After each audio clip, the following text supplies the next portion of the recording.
Today we're going to begin a whirlwind tour of the animal kingdom. We're going to be focusing primarily on characteristics and classification. So let's go ahead and get started.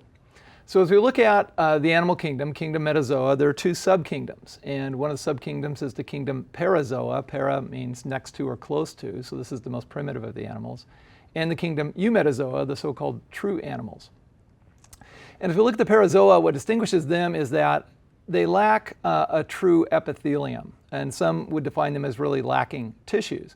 And part of what defines an epithelium, and I'll show you an epithelium in a second, is that they lack the protein collagen, which is a connective protein that connects cells together and other structures together.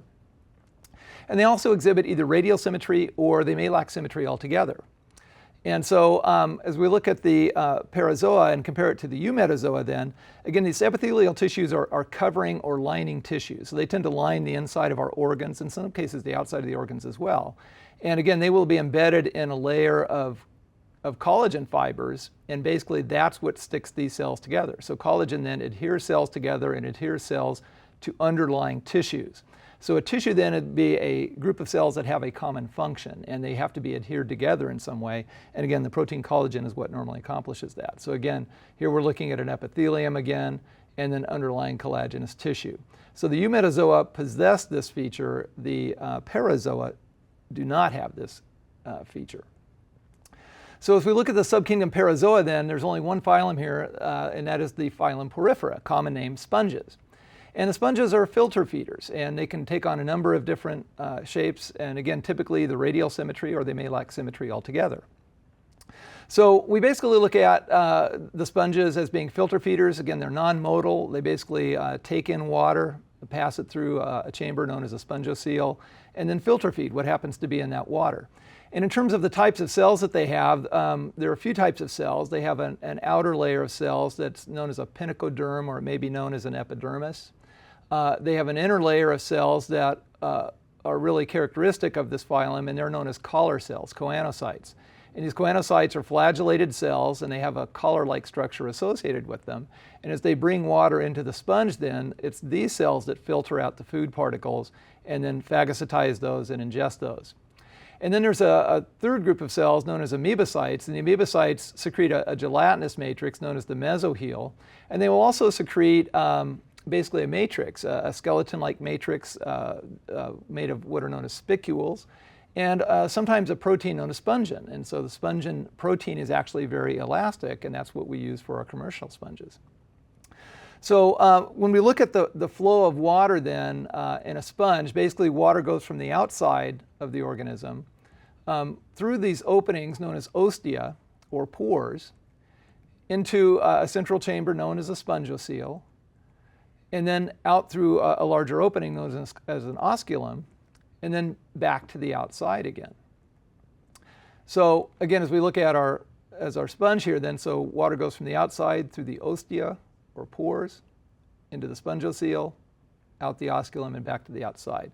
So again, as this water current is then created by these choanocytes, they do the feeding and then distribute the food through the amoebocytes to other cells of the sponge.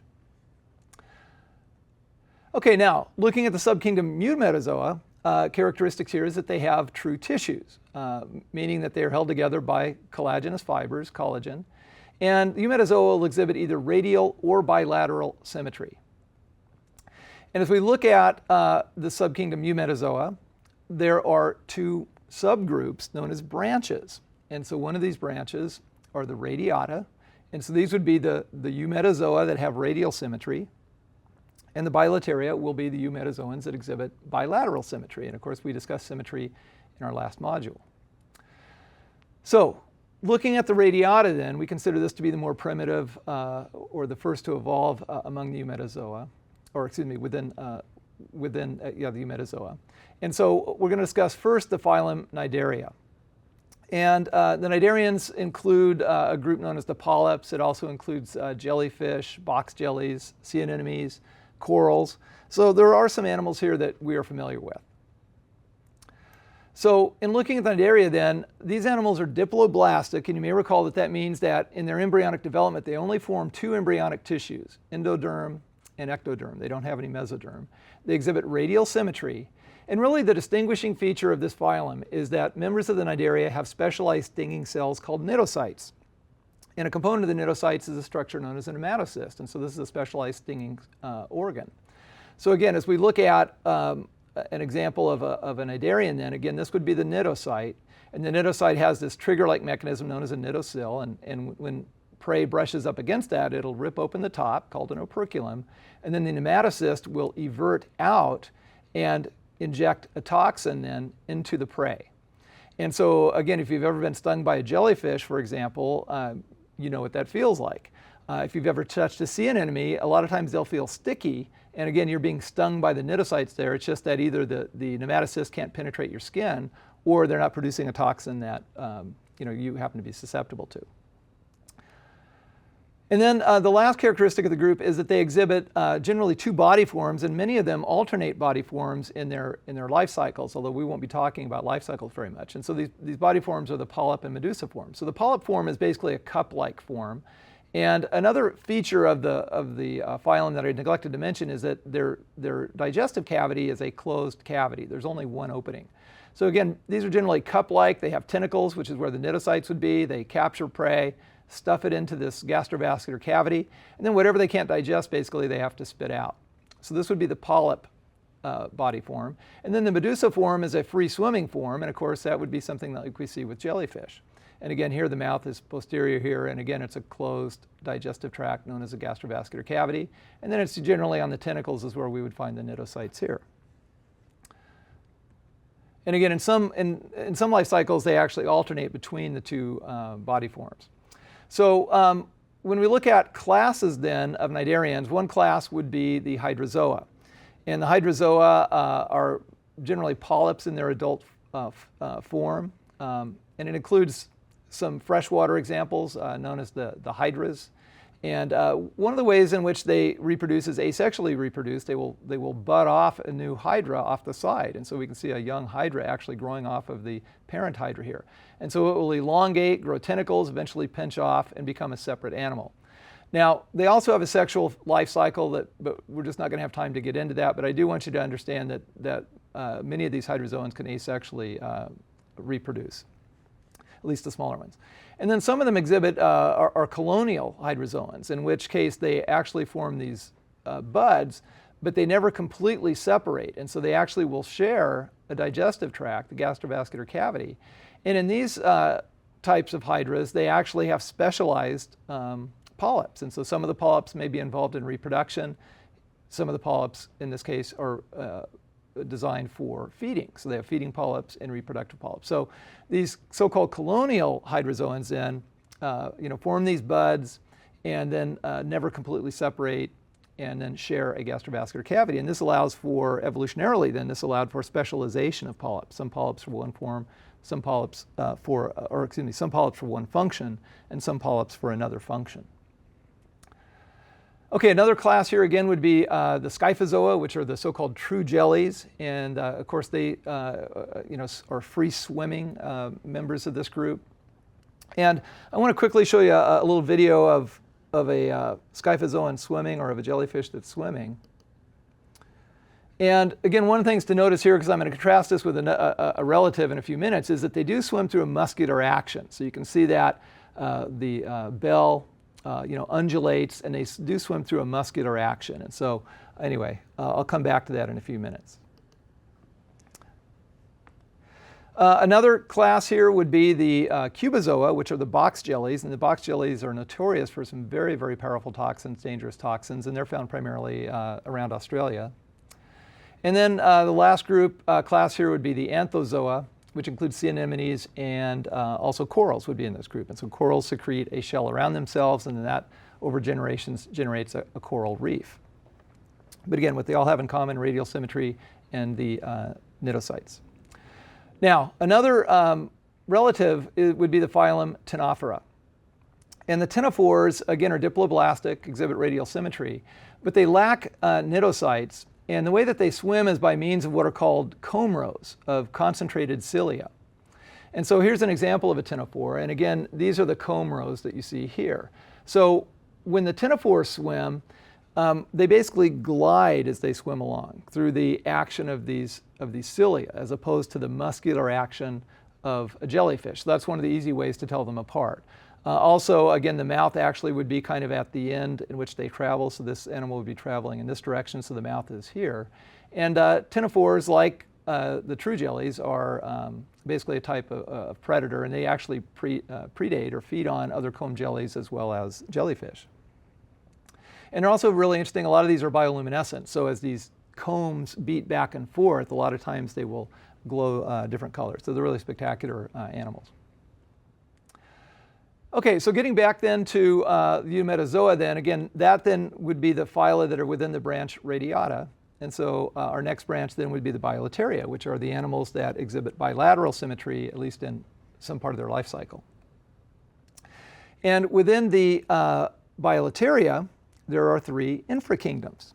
One, the Deuterostomia that I'll be getting back to, the Protostomia, and we'll begin with the infrakingdom Aecila. And so what this is a reference to is that members of the Aecila lack a coelom, a body cavity of any type, whereas the Deuterostomates and Protostomates do have a body cavity. So within the Aecila then, there's one phylum that we're going to be discussing, and that is the phylum Platyhelminthes. And so what that name means is the flatworms, and that is their common name, the flatworms. And all animals that we'll be talking about from this point on are triploblastic, meaning that in their embryonic development, they form three embryonic tissues, ectoderm, endoderm, and mesoderm. The Platyhelminthes happen to be acoelomic, so that's a characteristic. And when they have a digestive tract, it's a closed digestive system. So here we're looking at three classes. One of the classes are the turbellarians, sometimes called the planarians, or at least planarians are an example of a turbellarian. And the turbellarians are free-living flatworms. So by implication, then, the other flatworms we're going to talk about are symbiotic or parasitic, and so this would be a group of free-living flatworms. And so some are really spectacular. This is a marine flatworm here, and this would be a freshwater turbellarian known as a planarian worm. And basically what these planarians do is that they will circle around some decaying organism, or they may capture a prey actually, and they vert out this structure known as a pharynx or proboscis. They'll secrete digestive enzymes and then basically slurp up what they've digested. And you can see that they have a highly branched and convoluted intestinal tract, but it just has one opening, so we consider that a closed digestive system. Now, another class of flatworms are the Cestoda. The Cestoda are the tapeworms, and this is one of two classes of flatworms that are parasitic. So all of the tapeworms are parasitic. And tapeworms are interesting because they lack a digestive tract. They have an attachment structure, and most of these are intestinal parasites, and so they can afford to not have an intestine because they will compete with the host for the digested food. So what cestodes do, what tapeworms do, is that they have a structure known as a scolex, and the scolex contains a series of suckers and usually hooks. They'll embed that in the intestinal lining, and then the rest of the worm is known as the strobila, and it's composed of individual units known as proglottids. And each proglottid is essentially like a separate worm. It's an independent reproductive unit. And these worms are hermaphroditic, and each proglottid then will have both male and female reproductive organs. So again, this is a look at a scolex, so we can see the hooks here and you can see the suckers. And again, the scolex will embed itself in the intestinal lining. And then from the scolex, then the proglottids begin to grow. And so close to the scolex, they're going to be immature.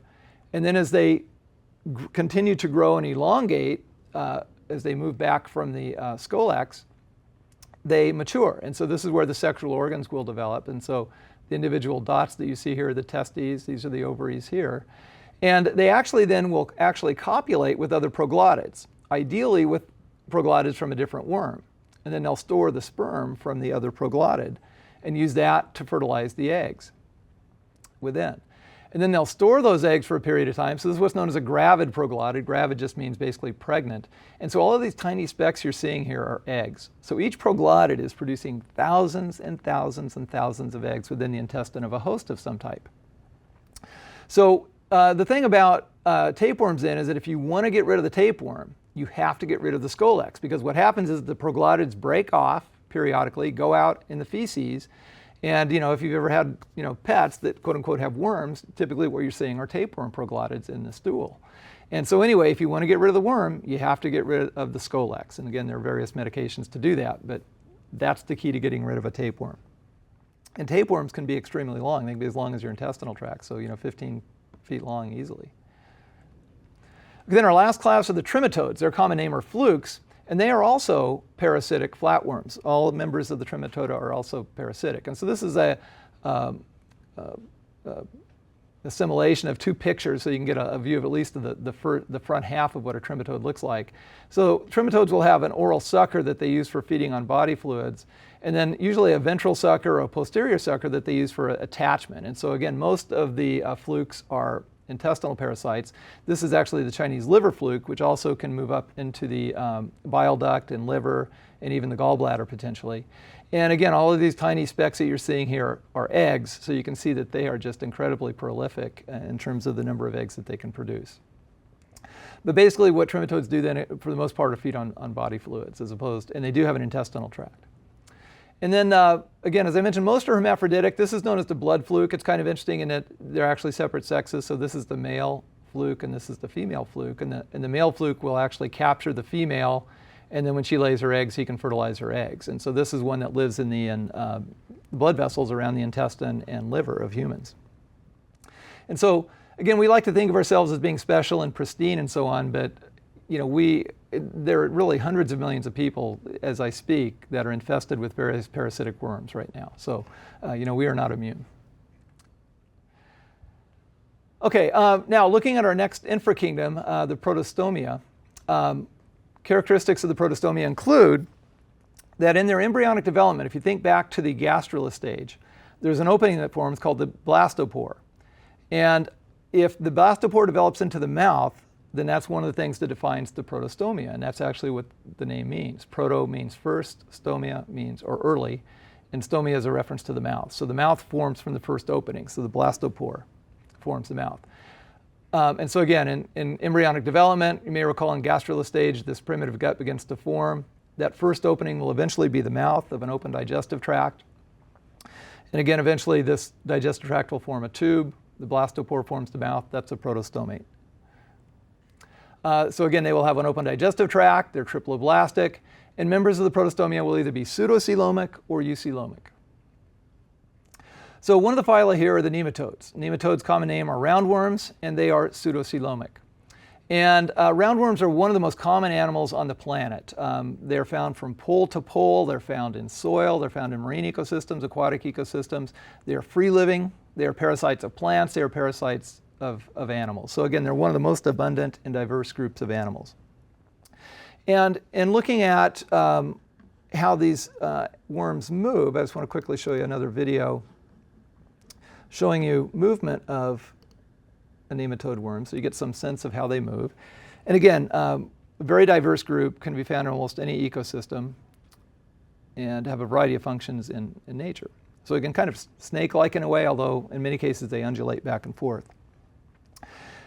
As with the Platyhelminthes, the roundworms is kind of a rogues gallery of various parasites. And so among human parasites, an example would be the trichinella worm, which causes trichinosis. This is a worm that actually encysts in our muscles. And you can see here a juvenile worm encysted in the muscle of an animal. And we usually get this by eating pork, poorly cooked pork. And then another one that's pretty common in North America is the pinworm. And so this is a female pinworm, and nematodes tend to have separate sexes, and she's, again, laden with eggs, gravid with eggs, as you can see here. And the male pinworm, and this is at the same magnification, so you get a sense of the difference in size, is much, much smaller. And so these are worms that live in the rectum, and the female actually comes out at night and lays her eggs and actually literally explodes and scatters the eggs around, and then the eggs are ingested by other people in the family sometimes. Now, another example also I want to show you here is an Ascaris worm, just to give you an idea of how big some parasitic worms can get. So if you look here at the Elmo, this is a single worm. And so these worms can be a foot long or so. And these are most typically found in the intestines of pigs, but they also infect humans as well. And so, again, you can imagine how dangerous it would be to have 15 or 20 or 50 or 100 of these Ascaris worms in your intestine. So it could be a very, very dangerous thing. Okay, looking at other protostomates, another example would be the phylum Rotifera. And rotifers are another example of an animal that is pseudocoelomic. And the rotifers are free-living animals. They basically are predators. They either basically attach to a substrate with their tail here and then filter feed, or they can swim through the environment. And they have these ciliated rotary structures, which is where the name comes from. And so they will ingest organic matter or small organisms, and again, essentially function as predators. Now, the arthropods are a major group of animals, and again, really significant groups of animals, and they are known as the joint-footed animals. And they are noted for a jointed chitinous exoskeleton. That's the key combination of characteristics. And again, as will all these, the rest of the animals that I'll talk about, these are eucoelomic animals, so have a true coelom. And within the phylum Arthropoda, and Arthropoda is by far the most numerous animal on Earth in terms of numbers of species and in terms of just sheer numbers of animals. So again, there's approximately 1 million species of just insects alone. So again, it's an incredibly diverse group of animals.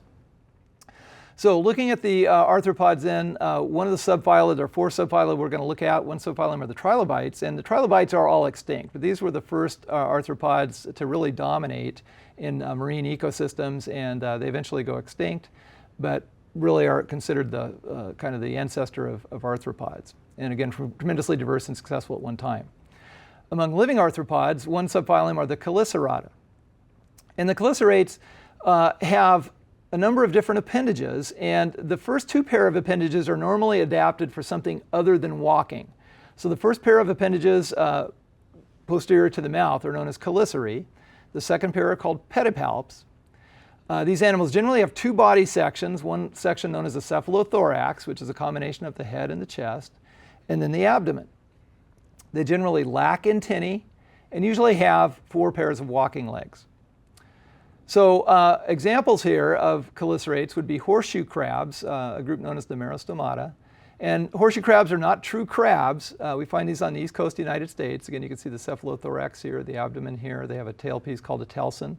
And again, are pretty interesting animals. They're actually harvested on the east coast for their blood, believe it or not. And an antibody is actually harvested from their blood.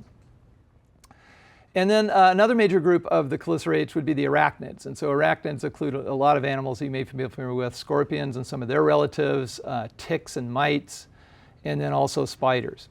And so again, in terms of these first 2 appendages, for example, in the scorpions, these are the pedipalps that are adapted for grasping. And in spiders, the chelicerae are actually the fangs of the spider. Those are actually piercing appendages. And then the pedipalps are typically feelers. And those are what you're seeing here on the spider. And then, again, the 4 pairs of walking legs you can see. Now, another subphylum are the crustaceans. And of course, this is a group that you should be somewhat familiar with. These are things that we like to eat, like lobsters and crabs, things like that. So they, again, generally have 2 body sections. They generally exhibit biramous appendages, meaning that their appendages have 2 branches to them. Again, sometimes that helps with locomotion, swimming, and that kind of thing. Generally 2 pairs of antennae, and then 4 or more pairs of walking legs. And so again, this would include crabs, lobsters, crayfish, krill, brine shrimp, all kinds of things. And one that doesn't really look like it fits maybe would be barnacles, but again, barnacles show the same embryonic development and actually show a chitinous jointed exoskeleton in stages of their life cycle. And if you've ever watched the strainers of the barnacles, again, those are jointed exoskeletons. Uniramia is a group then that has uniramous appendages, meaning that there's no branch to their appendages, just one branch to their appendages, no forking of any kind, and then 1 pair of antennae. And this would include the insects, which again is by far the most common animal on Earth. And insects tend to have 3 body sections, head, thorax, and abdomen, 3 pairs of walking legs, and 1 pair of antennae. And so again, insects are extraordinarily diverse. Includes beetles, flies, butterflies and moths, dragonflies and their relatives. So just extraordinary diversity here. Again, flies, mosquitoes and their relatives, earwigs, cicadas, just a number of different types of animals. So again, by far, arthropods are the most diverse animals, and within the arthropods, the insects are the most diverse of the animals. Now, still within the Inoramia then, there are two other groups here. One group of the Chilopoda, which are the centipedes. And centipedes are aggressive predators in ecosystems. And when you look at centipedes and try to distinguish these from millipedes, which I'll talk about in just a second, centipedes generally are flattened, what we call dorsoventrally flattened. So if you look at them from the front, they would be flattened from top to bottom. And if you look at the appendages on one of their segments, they will have one pair of appendages per segment. Again, centipedes also, their first pair of appendages have poison glands associated with them and are piercing glands. So when you look at centipedes, they are very, very aggressive predators. And generally, if you're handling them, you're kind of asking for trouble. And then when you contrast that with the Diplopoda, which are the millipedes, millipedes generally are detritivores or at least herbivorous, feeding on vegetation. If you look at them in cross-section, they are generally circular in cross-section. And if you look at the appendages per section, you will tend to find two appendages per section as opposed to one appendage per section. So generally when you're handling millipedes, it's a little bit safer, but as is the case with a lot of these arthropods, again, they can deliver a nasty bite when you're handling them. So again, as we look at the arthropods then, this is an extraordinary group. And again, it's kind of unfortunate that I've had to go so quickly through this group.